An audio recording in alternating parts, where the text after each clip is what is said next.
like this church. Ever since we came here, all I do is think about stuff. What kind of God makes children think when they're not even in school? Before starting, I want to mention the following. This video is not to demonize any religion, faith, or belief.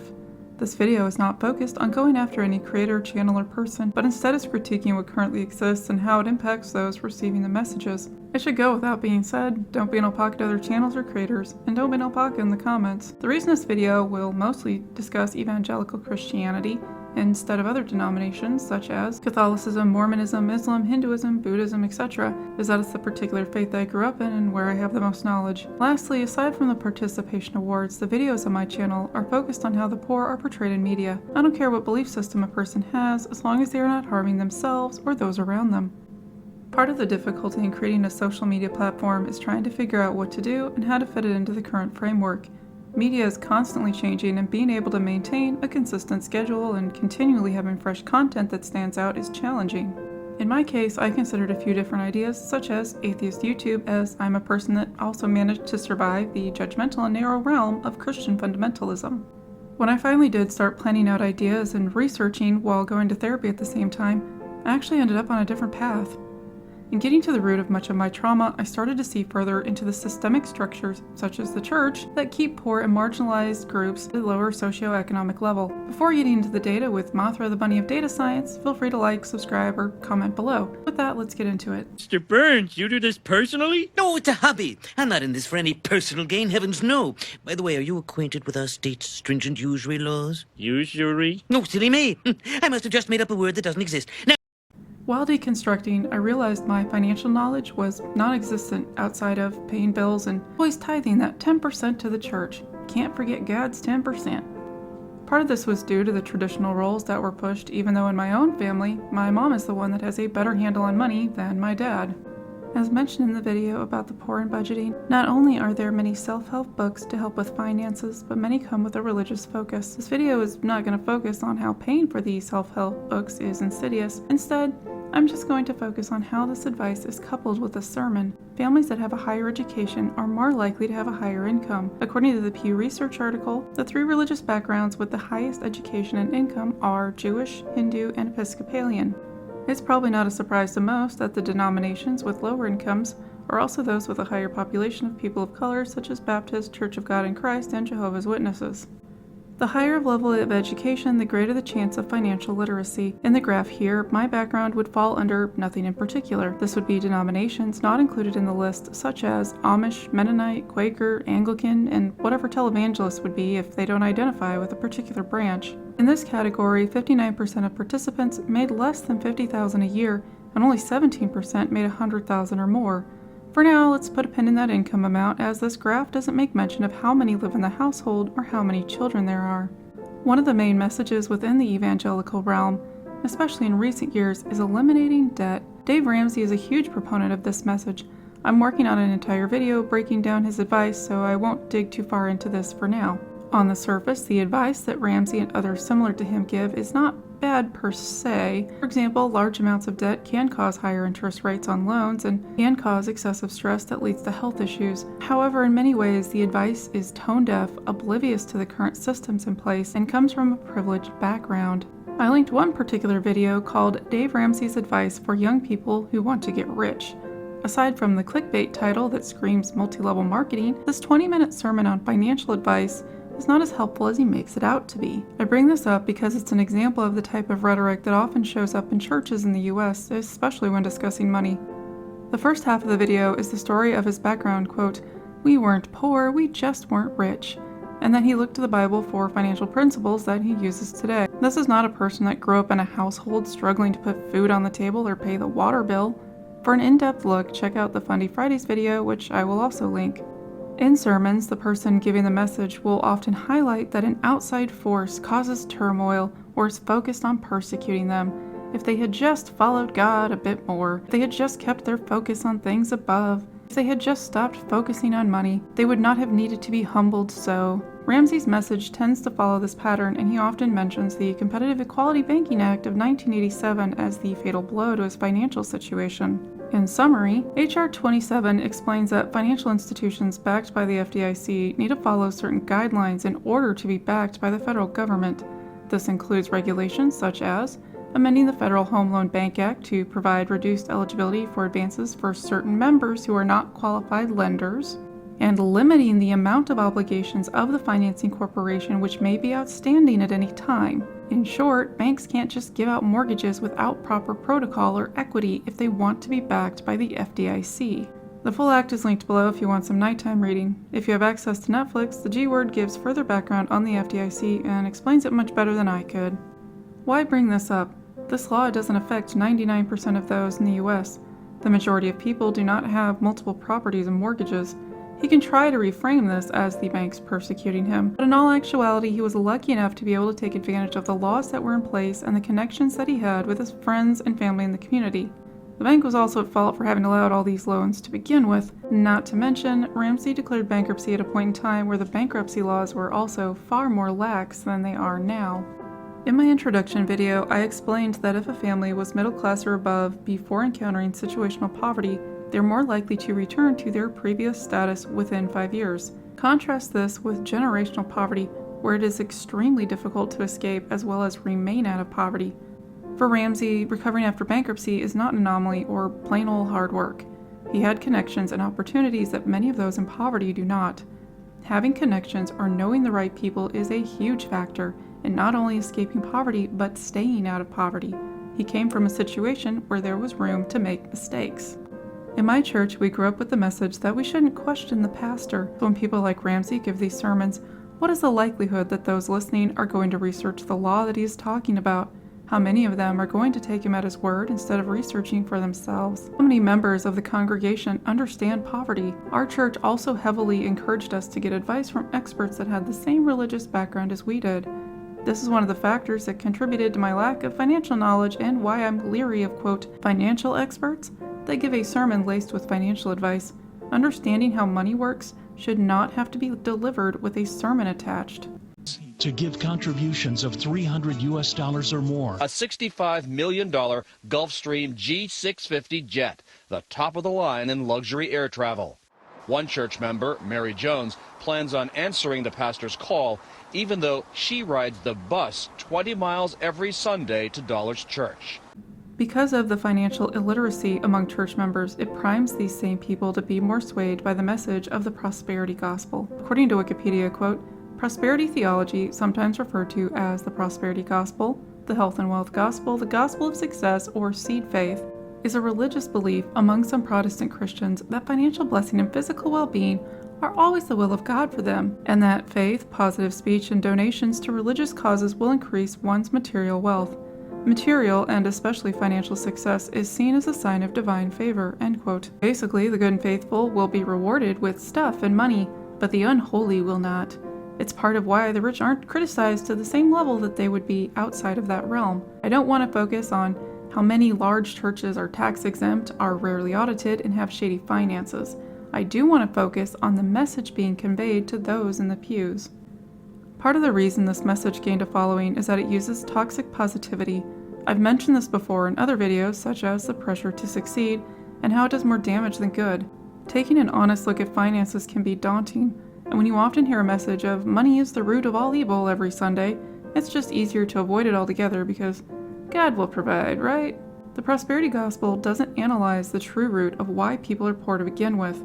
By placing the blame on the individual instead of the system in place, the church can avoid accountability. Things like telling the congregation to send in money because it's not like they have the money to pay off that credit card anyway. They preach for the congregation to be good stewards of money while encouraging these bad money habits. This type of giving is labeled as an act of faith and is hidden in this veil of toxic positivity. It's insidious because it allows the institution to continue working as it does instead of implementing any actual changes. Churches truly cared about resolving financial issues for their members, then they would work to understand the true roadblocks in place and work to resolve them. How many recent sermons have there been from major churches that discuss providing homes to families struggling to survive? As far as food banks and shelters, these are not permanent solutions and usually come with multiple restrictions. Even in the episode of Malcolm in the Middle, because of how stretched the family is financially, in order to receive childcare, they have to pretend they are members of the church in order to receive help. If churches wanted to help their communities, Shouldn't they work to provide decent childcare without the stipulation of religion? Tiffany, Heather, Cody, Dylan, Dermot, Jordan, Taylor, Brittany, Wesley, Rumor, Scout, Cassidy, Zoe, Chloe, Max, Hunter, Kendall, Caitlin, Noah, Sasha, Morgan, Kira, Ian, Lauren, Hubert, Phil. Let's be corporate and circle back to that study mentioned previously, where the average income for nearly 60% of participants was under $50,000 a year. One concept that gained momentum in some branches of conservative Christianity is the Quiverfull Movement. The idea being that God should decide the size of the family and discourages using birth control. The U.S. Department of Agriculture quoted $233,610 as the cost of raising a child born in 2015. This number accounts for childcare, education, medical, toys, things like that. Even if a child is homeschooled or one of the parents or a relative can stay at home, it's still not $0. Raising children is going to cost money, especially multiple children. To make it easier, we'll pretend that there's a family of 4 that ascribes to evangelical Christianity and makes the top amount in the lowest category of $50,000 a year. This is of course gross income, and depending on the state, roughly 30% goes to state, federal, and other taxes, which leaves $35,000 a year. Remember, they also tithe, and depending on the church, it's either before or after taxes. We'll be kind and say it's after taxes, which is $3,500 instead of $5,000. If you're keeping track, this family of 4 has take-home income of $31,500 a year, $2,625 a month, or $606 a week. As of January 12, 2022, the poverty threshold for a family of 4 is $27,750 a year gross income, so this family would not qualify for most assistance that is available, like childcare. But how does that relate to the church, I hear you cry? 1. Many churches, especially larger ones, will encourage a tithe of more than 10%.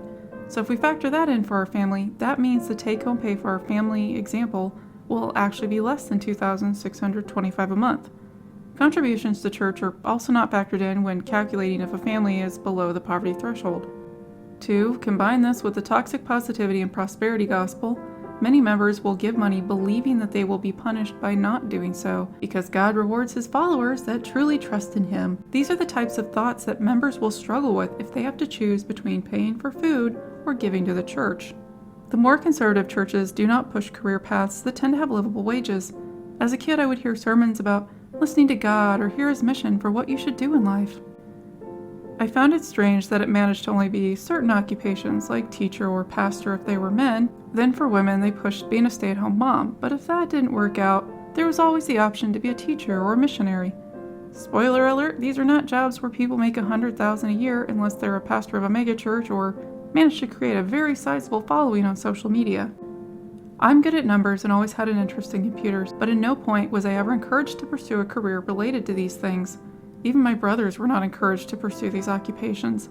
If we were supposed to be in the world, but not of it, as they say, wouldn't we also need accountants, scientists, lawyers, doctors, firemen, mail carriers, farmers, social workers, bird waste removers, librarians, and other jobs to create a functioning society? Not according to my church. Even when there are articles like 10 careers that need more Christians in the workforce, the careers listed are a choice, or it lists careers where the predominant religious affiliation is already Christian. For example, it lists that more Christians need to be politicians, which I would argue is certainly not needed since 88.1% of Congress self-identifies with some denomination of Christianity. I think it would be fine with less. So that $50,000 a year for the majority of church members in that category makes sense. If we go back to our example family, we only put 2 kids in to begin with. Families in the Quiverfull Movement may have well over 10 kids, and it's expensive for even the most frugal of people. These kids also need to eat and have a place to sleep. In the last couple of years, we've seen the cost of houses and rent raise so high that it's unaffordable for many people, whether they have dependent family members or not. Not to mention that inflation has made the cost of groceries higher for households already struggling to make ends meet. Then there's the TV shows like 19 Kids and Counting, Counting On, Welcome to Plathville, and Bringing Up Bates. These shows gloss over the financial struggles that come with having a large family. Each of these shows is problematic in their own ways for a multitude of reasons, but bringing the Quiverfull Movement to the mainstream in this manner makes it appear as if this is an attainable lifestyle for the average churchgoer. Let's pick a family at random, like, the Duggars. According to the People article linked in the description, quote, Jim Bob, 55, was reportedly the primary payee for the 19 kids and counting, and then for Counting On, which came with an estimated $25,000 to $45,000 per episode paycheck. Yet Jill tells people that she didn't receive any compensation until she quit the show in 2017, end quote. By the time she was able to receive any money for the show, the article explains that it ended up being little more than minimum wage. For reference, in 2017, the federal minimum wage was $7.25 an hour, and the Arkansas minimum wage was $8.50 an hour. What is telling is the statement that Jim Bob and Michelle provided, excuse my impression, quote, "Every family has differences of opinion and perspective at times, but families work things out. We all love Jill, Derek, and their boys very much. It is our prayer that our relationship is healed and fully restored quickly," end quote. This response reeks of toxic positivity and deflection. It doesn't address the situation or the financial aspect, but instead focuses on the family and wanting the relationships to be restored. But let's put that into numbers. According to Wikipedia, there are 10 seasons of 19 Kids and Counting with a total of 227 episodes between September 2008 and February 2015. Counting On has 11 seasons for a total of 93 episodes between December 2015 and July 2020. If we calculate the average of $35,000 that Jim Bob and Michelle received and multiplied by the total episodes of these shows, 320, it equals $11,200,000 total, and divided by 12 years is roughly $933,333.33 a year for the TV shows alone. They would be part of that 17% if you're keeping track. Jesus, did you really die for our sins? That's dope.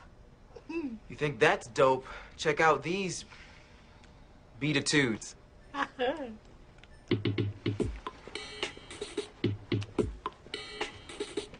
Blessed be the peacemakers, word to the meek. The kingdom of heaven is open all week. Along with the push for eliminating debt is the push to discourage attending college so that there is no debt to begin with, or if they do go, it should be a religious school. While this is a message in many sermons for the congregation in general, there's far more emphasis on women not attending college. As mentioned near the beginning of this video, the higher the education, the higher the financial literacy. In the 2017 article from the International Monetary Fund, quote, "Women contribute to the economic growth and development directly and indirectly.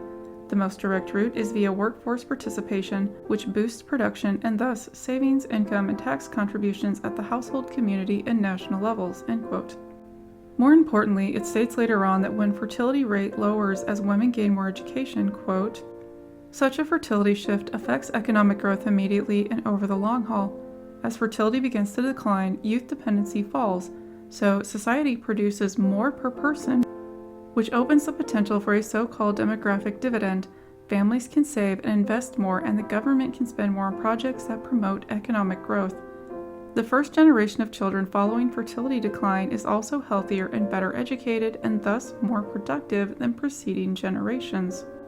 Over time, improved human capital catalyzes a transition from high fertility, low education, and poor health to low fertility, high education, and good health, and sustained economic growth. Fertility has decreased across all income groups over recent decades, but is lowest in high income and upper middle income countries where the fertility shift and economic consequences have taken fuller effect," end quote. When the church emphasizes having less debt, especially for education, it's easier for the religious institution to control its members and maintain the status quo. Depending on the field, a college education provides more opportunities for higher income. This is not to say that higher education is a solution for every person. The cost of education is out of control and has created many issues. However, as the IMF article points out, discouraging education, especially for women, will keep income levels lower. Within that same vein, it's also easier to spread misinformation, and these same people will loudly push for changes to laws and education that can affect everybody, even if they are a different denomination or religious faith. One example of this is during my high school years, there was a movement to remove evolution from the classroom and replace it with creationism, or at least compromise and teach them side by side and pretend they're on the same playing field. They aren't, and only one is actually scientific, and I don't even have words for this. One of the biggest proponents of young Earth creationism is finally starting to dissipate into obscurity where he and Dinosaur Adventureland belong. Whether it's science, financial literacy, or history, as more young adults leave the church and gain more education, They are left with a deep mistrust and the emotional scars of being misinformed because of overzealous religious leaders and parental figures that were attempting to shield us from the world. You don't believe in God because of Alice in Wonderland? No, Through the Looking Glass. That poem, The Walrus and the Carpenter, that's an indictment of organized religion. The walrus, with his girth and his good nature, he obviously represents either Buddha or with his tusks, the Hindu elephant god, Lord Ganesha. That takes care of your Eastern religions. Now, the carpenter, which is an obvious reference to Jesus Christ, who was raised the carpenter's son, he represents the Western religions. For those following along, this video started with financial illiteracy and how it leads into the spread of the prosperity gospel. In turn, these are often the same entities that encourage families to be quiverful while discouraging education that could potentially increase their income. Lack of access to education and resources keeps families in poverty, and some churches have exploited this in their congregations. Even though some pastors have capitalized on this prosperity gospel, there's a more hidden message that has managed to squirm its way into keeping congregations financially illiterate. I'm referring to verse 1924 from the book of Matthew that states, "It is easier for a camel to go through the eye of a needle than for a rich person to enter the kingdom of God." And yes, I refuse to use the King James Version. To provide some context, a man comes up to Jesus and starts asking questions about what he needs to do to get this gift of eternal life. It culminates in Jesus telling this man that the last thing he needs to do is sell his possessions and give to the poor in order to have treasure in heaven. I would like to emphasize that he states give to the poor and not give to the pastor of a megachurch that has a Starbucks and gift shop on the first floor. Day by day, day by day. In this case, being poor and having few possessions is glorified. On one hand, there is the prosperity gospel, and a family that has a plethora of wealth and material goods, they are blessed by God. On the other hand is the glorification of few material goods or money, and a family that has nothing, but they are also blessed by God. That certainly covers all bases. There are also studies that back up the claim that the poor are more generous and more likely to give. This is something I've also pointed out in previous videos. Either way, the message from a sermon can be presented in a way that convinces members to give, and whether or not they remain in poverty, it's because of God. Or it's a result of where their faith happens to be, whether it's good or bad. Let's see if QWERTY has a verse for us today. Okay. 1 pound ground beef, 3 slices of... QWERTY, this is a recipe for meatloaf. That's not a verse. Sorry about that. So how do we fix all this? To start, religious institutions should provide non-religious affiliated resources as an option that provide a clearer path and understanding of current issues. Audit the megachurches and their leaders. Many of these entities have been able to exist unfettered by regulations or much supervision. As far as messages in church, it would behoove leaders to stop utilizing the message of the prosperity gospel and toxic positivity while providing little, if any, help to the community in which they exist. If the church has received generously, they should be helping their congregation and community with the same generous mindset. While this video isn't just focused on TV or movies, I wanted to speak out on an institution that has, from my experience and many others, shown a general defiance and ignorance toward financial literacy. It makes it easier for people to end up in situations where they can be manipulated. Sermons are meant to be emotional, and when they are filled with glittering generalities and harmful messages that play on these emotions and encourage bad money habits, it sets people up for failure while encouraging those in poverty to stay in poverty. Until next time.